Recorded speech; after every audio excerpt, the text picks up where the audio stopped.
మీరందరూ ఉద్యోగాలను సాధించడంలోనే కాదు,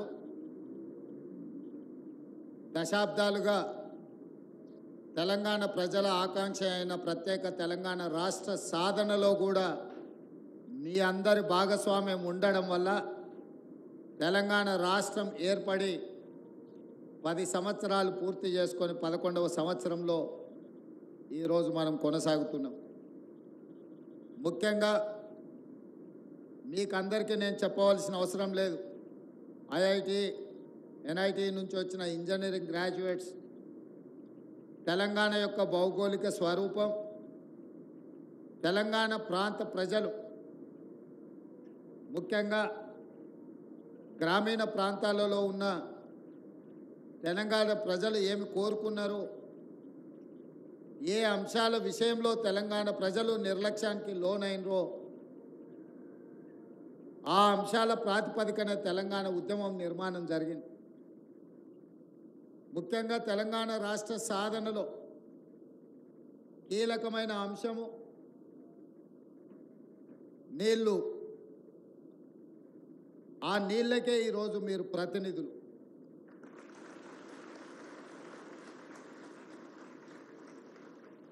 రెండవది నియామకాలు. తెలంగాణ రాష్ట్రం వచ్చినాక 11 సంవత్సరాల వరకు మీకు నియామక పత్రాలు అందలేదు. కానీ ఈరోజు ఉత్తమ్ కుమార్ రెడ్డి గారు ప్రత్యేకమైన శ్రద్ధ తీసుకొని తెలంగాణ పబ్లిక్ సర్వీస్ కమిషన్లో మీ నియామకాలు వాయిదాలు పడుతుంటే ఆ నియామకాలు చేపట్టవలసిందే. ఈ నిరుద్యోగ యువకులు ఉద్యోగ అవకాశాలు తీసుకొని తెలంగాణ పునర్నిర్మాణంలో భాగస్వాములు కావాలి అని వారు ప్రత్యేకమైన శ్రద్ధ తీసుకొని తెలంగాణ నిర్మాణంలో మిమ్మల్ని ఇంజనీర్లుగా, ముఖ్యంగా నీళ్ళు మన సంస్కృతిలో, మన జీవన విధానంలో ఒక భాగం. అలాంటి శాఖలో ఈరోజు మీరు ఇంజనీర్లుగా నియామకాలు కావడానికి వారే ప్రత్యేకమైన శ్రద్ధ తీసుకున్నారు. మీరు పెద్ద ఎత్తున వారిని చప్పట్లతో అభినందించండి.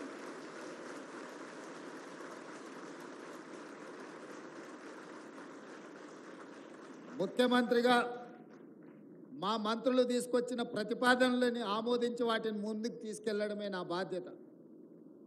కానీ ప్రక్రియ మొత్తము తీసుకోవాల్సిన నిర్ణయాలు శాఖల మంత్రుల దగ్గరనే జరుగుతాయి. ఈరోజు అత్యంత ప్రతిష్టాత్మకమైన తెలంగాణ ప్రజల భావోద్వేగం వ్యవసాయము, నీళ్లు. ఈరోజు నేను మీ అందరితో ఒక్క మాట చెప్పదలుచుకున్నా. ఇది మీకు ఉద్యోగం కాదు, ఇది మీకు భావోద్వేగం. ఈ ఉద్యోగం కావాలంటే మీకు ఎక్కడైనా దొరుకుతుంది. మీరు చదువుకున్న బ్యాక్గ్రౌండ్కి, మీరు చేసిన ఇంజనీరింగ్ పట్టాతో ఇంకో శాఖలో కూడా మీకు ఉద్యోగం రావచ్చు. ఇది ఉద్యోగం కాదు, ఇది మీకు ఒక భావోద్వేగం. ఎందుకంటే తెలంగాణ ప్రజల 4 కోట్ల ప్రజల యొక్క భావోద్వేగం నీళ్లతో ముడిపడి ఉన్నది.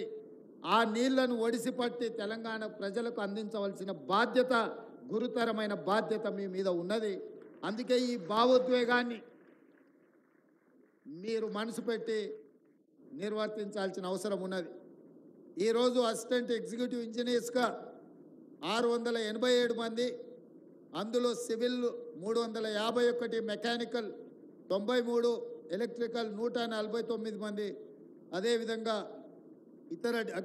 ఇతర డిపార్ట్మెంట్లో 94, అదేవిధంగా లష్కర్లని ఇతర నియామక పత్రాలు కూడా ఈరోజు మీకు అందించడం జరిగింది. మిత్రులారా, మీతో నేను కొన్ని అంశాలను విస్పష్టంగా చెప్పదలుచుకున్నా. ఏ వృత్తిలో అయినా క్షేత్రస్థాయిలో అనుభవం ఉన్న వాళ్ళే రాణిస్తారు. అప్పుడప్పుడు సినిమాలలో రాజకీయ నాయకులు మాట్లాడుతుంటారు, నేను పైనుంచి రాలేదు, కింది నుంచి చూస్తూ చూస్తూ వచ్చినా అని. స్థానిక సంస్థలలో పనిచేసిన వాళ్ళు, సర్పంచ్ స్థాయిలో నుంచి రాజకీయాలకు వచ్చిన వాళ్ళు, ఉదాహరణకు పివి నరసింహారావు గారు, నీలం సంజీవరెడ్డి గారు, కోట్ల విజయభాస్కర్ రెడ్డి గారు, ఇలాంటి వాళ్ళందరూ వాళ్ళ జీవితంలో సర్పంచులుగా రాజకీయ ప్రస్థానం మొదలుపెట్టి ముఖ్యమంత్రులుగా, ప్రధానమంత్రులుగా, రాష్ట్రపతులుగా రాణించిన వాళ్ళకి ఎవరైనా వచ్చి ఏదైనా విషయంలో ఏదైనా చెప్పడానికి ప్రయత్నం చేస్తే అందులో వాస్తవాన్ని వాళ్ళు గ్రహించగలుగుతారు. ఎందుకంటే సర్పంచుగా లేదా జిల్లా పరిషత్లో లేదో శాసనసభలో, శాసన మండలిలో, లేకపోతే పార్లమెంట్లో వివిధ అంశాలను ఏ విధంగా చర్చిస్తారో, ఆ అంశాలను, ఆ సమస్యల్ని ఏ విధంగా పరిశీలిస్తారో ఒక అవగాహన ఉండడం వల్ల వాళ్ళు ముఖ్యమంత్రులుగా, ప్రధానమంత్రులుగా, రాష్ట్రపతులుగా రాణించింది. ఈరోజు అధికారుల్లో కూడా క్షేత్రస్థాయిలో పనిచేసిన ఏఈలుగా కావచ్చు, జైలుగా కావచ్చు పనిచేసిన వాళ్ళు క్షేత్రస్థాయిలో ఇచ్చే రిపోర్ట్ మీదనే డిఈలు పనిచేస్తారు. ఒక 10 అంశాలలో మీరు నివేదికిస్తే డిఈ గారు ఒక 4టిని ఎగ్జామిన్ చేసి అతను నిర్ణయం తీసుకుంటాడు. డిఈ గారు 4 అంశాలను ఈఈ గారికి ప్రతిపాదిస్తే 4ంట్లలో 2, 3 ఎగ్జామిన్ చేసి తను నిర్ణయం తీసుకుంటాడు. ఆ పైన సూపరింటెండెంట్ ఇంజనీర్, ఆ పైన సిఈ, ఆ పైన ఈఎన్సి క్షేత్రస్థాయిలో పరిశీలనకు వెళ్ళేది. మీరు పైకి వచ్చినా కొద్దిగా మీకు అవకాశాలు తక్కువ ఉంటాయి.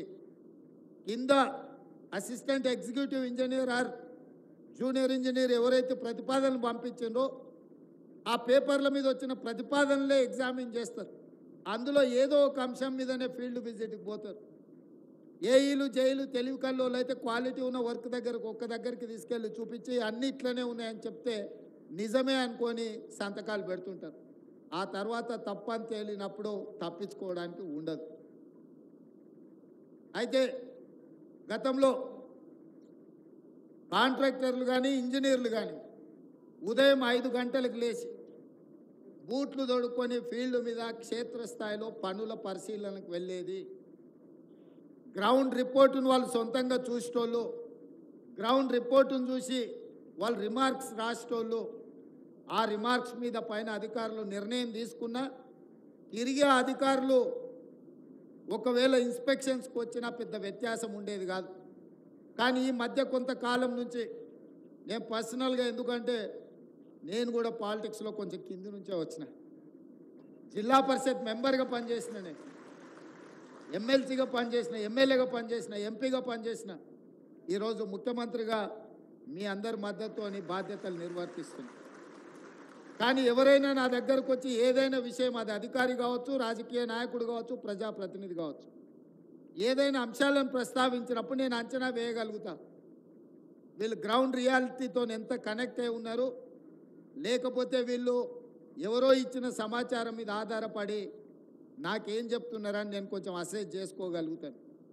అంటే క్షేత్రస్థాయిలో తిరగడం వల్ల, క్షేత్రస్థాయిలో మనకు అనుభవం ఉండడం వల్ల మనం తీసుకునే నిర్ణయాలలో తప్పిదాలకు తక్కువ అవకాశం ఉంటుంది. ఈరోజు మీరు ఈ మధ్యకాలంలో ఇంజనీర్లు ఎవరు, నేను కంటిన్యూస్గా మానిటరింగ్ చేస్తున్న లాస్ట్ 9 months నుంచి ఫీల్డ్ ఇన్స్పెక్షన్స్కి పోయే వాళ్ళే తగ్గిపోయినరు. అది మీరే కాదు, జిల్లా కలెక్టర్లు, జిల్లా ఎస్పీలు, జిల్లా స్థాయి అధికారులు కూడా క్షేత్రస్థాయి పర్యటనకు వెళ్ళడం లేదు.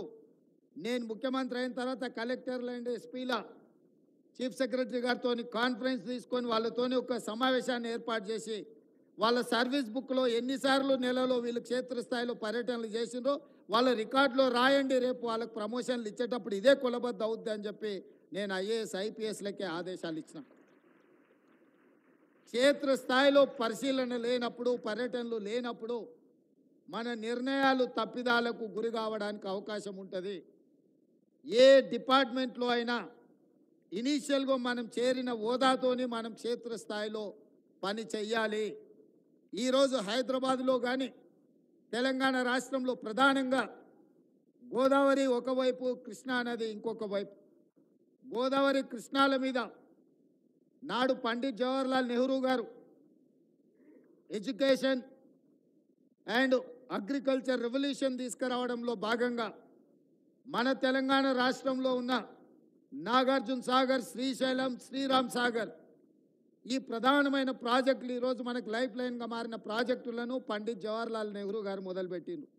ఆ ప్రాజెక్టులు ఈ రోజు వరకు ఎన్నో ఆటుపోట్లను, ఎన్నో వరదలను, ఎన్నో ప్రకృతి వైపరీత్యాలను తట్టుకొని ఈరోజు నిలబడి కృష్ణా బేసిన్ మీద వచ్చిన వరదలకు నాగార్జున సాగర్, శ్రీశైలం ఎప్పుడో కొట్టుకుపోయి ఉండాలి. నాణ్యతలో ఒకవేళ లోపం ఉంటే ఈరోజు అవన్నీ వచ్చిన ఒడిదుడుకులను అన్నిటిని తట్టుకొని నిలబడి ఈ ప్రాజెక్టులు ఈరోజు ఈ దేశానికి, జాతికి అంకితమై పనిచేస్తున్నాయి. మరి నేను ఈ వేదిక మీద ఉన్న అధికారులు కొంతమందికి బాధ కలగొచ్చు, కానీ మీకు ఐ ఓపెనర్ కావాలి. మన కళ్ళ ముందలనే కట్టిన కాళేశ్వరం 1,00,000 కోట్ల రూపాయలు ఖర్చు అయినాయి. కట్టడం, కూలడం రెండూ జరిగిపోయినాయి. దీనికి ఎవరిని బాధ్యులు చేయాలో మీరు చెప్పండి. పెద్దలు సామెత చెప్పినట్టు పనిమంతుడు పందిరేస్తే కుక్కతోక తలిగి కూలిపోయిందంట. ఈరోజు కాళేశ్వరం అనే ఒక మ్యాన్ మేడ్ వండర్ అని చెప్పుకున్న ప్రాజెక్టు ఇప్పటికీ లిటరల్లీ 1,00,000 crores కాంట్రాక్టర్స్కి పేమెంట్ జరిగింది. ఇంకొక 47,000 కోట్ల రూపాయలు నాకు తెలిసినంత వరకు రాహుల్ బొజ్జ గారు చెప్పాలి, 1,47,000 కోట్ల రూపాయలతో కాళేశ్వరం ఈరోజు అంచనాలు పెరిగినాయి. 1,47,000 కోట్లలో 1,00,000 కోట్ల రూపాయలు ఖర్చు అయితే నికరంగా ఆయకట్టు 1,00,000 ఎకరాలకు కూడా ఇవ్వలేదు. 52,000 ఎకరాలకు మాత్రమే కాళేశ్వరం కింద ఆయకట్టు ఇచ్చిండ్రు. ఇది అఫీషియల్ రికార్డ్.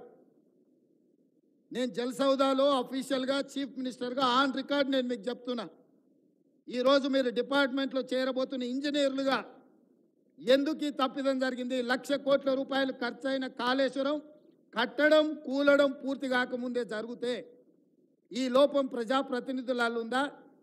పైన కూర్చొని తీసుకున్న ఈఎన్సీలు, సిఈలు, ఎస్సీలలో ఉందా? లేదా క్షేత్రస్థాయిలో పనిచేసిన అసిస్టెంట్ ఎగ్జిక్యూటివ్ ఇంజనీర్లు లేకపోతే జూనియర్ ఇంజనీర్లు ఉందా? ఇదొక మీకు మోడల్ స్టడీ చేయడానికి, రీసెర్చ్ చేయడానికి మీరు కాళేశ్వరాన్ని తీసుకోండి. మ్యాన్ మేడ్ వండర్స్ అంటే మోక్షగుండం విశ్వేశ్వరయ్య కట్టిన ఉస్మాన్ సాగర్, హిమాయత్ సాగర్ని చూడండి.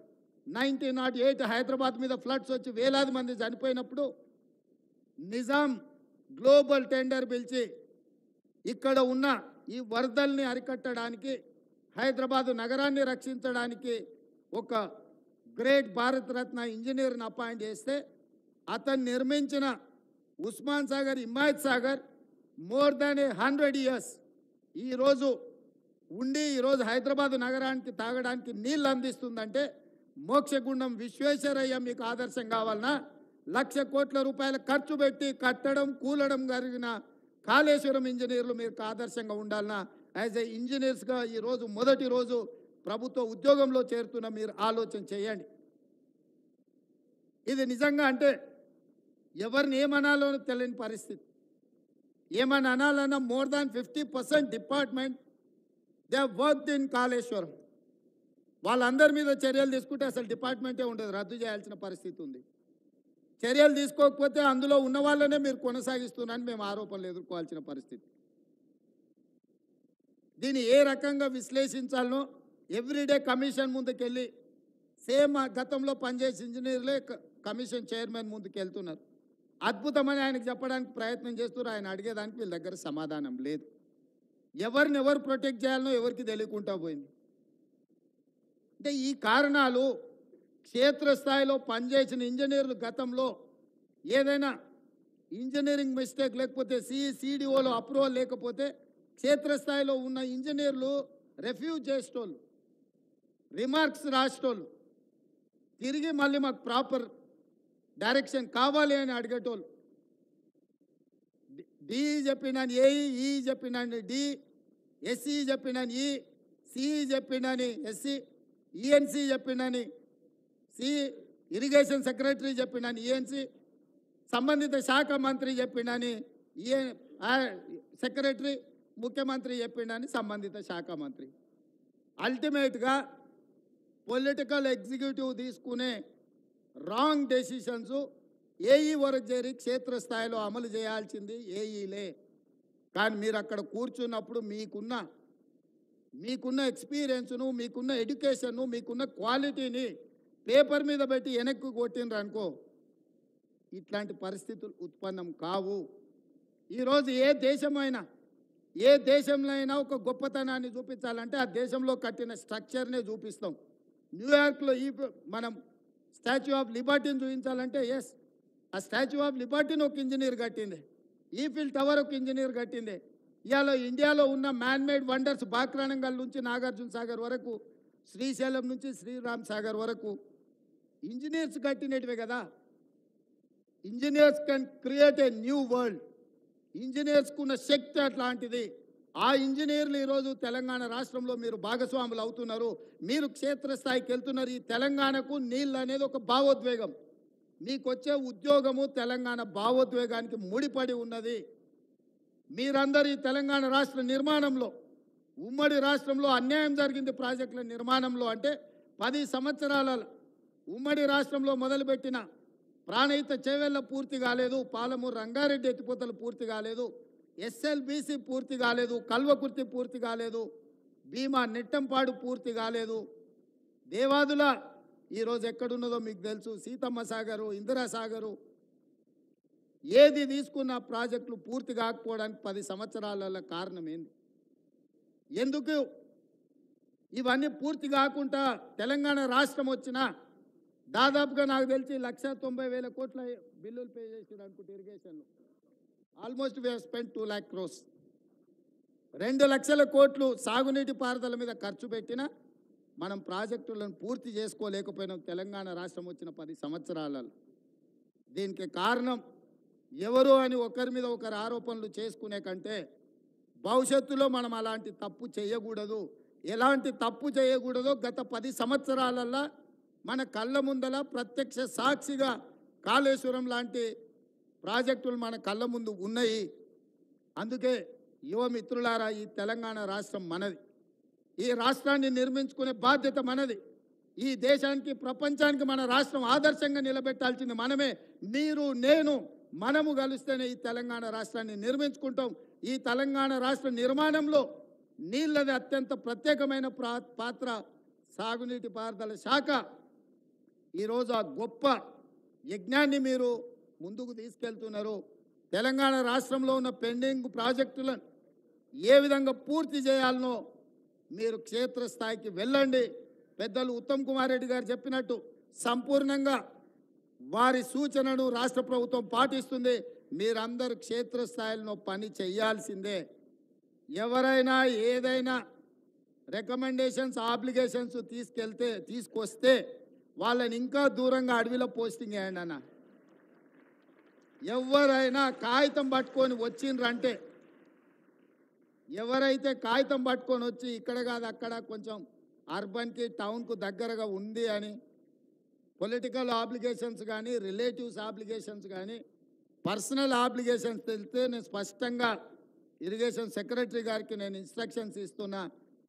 మాట్లాడకుండా వాళ్ళని తీసుకెళ్ళి ఎక్కడ ఏమీ లేకుండా రోజుకు ఒకేసారి తిండి దొరికే ప్రాంతం ఏదనుంటే అక్కడ పోస్టింగ్ చేయండి. ఎందుకంటే ఉదయం తిని ఇంట్లోకి వెళ్తే మళ్ళీ రాత్రికి వస్తే ఇంటి దగ్గరనే భోజనం దొరకాలి వాళ్ళకి. ఆకలి ఉంటే పని మీద ఫోకస్ ఉంటుంది, కడుపులో నిండగుంటే నిద్ర వస్తుంది. ఎందుకంటే ఎలక్షన్ క్యాంపెయినింగ్లో నేను అంటే కొంచెమే తింటా, ఎక్కువ తింటే నిద్ర వస్తే ఎక్కువ ప్రోగ్రామ్ చేయలేనని. మీకు అందరికి కూడా మిత్రులారా, ఇది ఒక మంచి గొప్ప అవకాశం. మిమ్మల్ని మీరు నిరూపించుకునే సందర్భం. మనం ఈ 5 సంవత్సరాలలో టార్గెటెడ్గా పనిచేద్దాం. మిగిలిపోయిన కాళేశ్వరం కావచ్చు, లేకపోతే ఎస్ఎల్బీసీ కావచ్చు, పాలమూరు రంగారెడ్డి కావచ్చు, ఈ ప్రాజెక్టులను పూర్తి చేసుకుంటే తెలంగాణ ఈ దేశంలో ఏ రాష్ట్రం మనతో పోటీ పడనంతగా అంతర్జాతీయ జల వివాదాలు, రాష్ట్ర జల వివాదాలు, అంతర్రాష్ట్ర జల వివాదాలు మీకు అందరికీ తెలుసు. ఈ అంతర్రాష్ట్ర జల వివాదాలలో ఉన్న ప్రధానమైన సమస్యనే ప్రాజెక్టులు పూర్తి కాకపోవడం. పూర్తయిన ప్రాజెక్టులకు కేటాయించిన నీళ్లు శాశ్వతంగా ఉంటాయి కాబట్టి ఈ సమస్య కూడా, నీళ్ళ సమస్య, అంతర్రాష్ట్ర సమస్యలు కూడా మీ పనితనం మీద, మీ ఎఫిషియన్సీ మీద ఆధారపడి ఉన్నది. మీరందరూ కష్టపడాలి, తెలంగాణ రాష్ట్రాన్ని అభివృద్ధి పదం వైపు నడిపించాలి.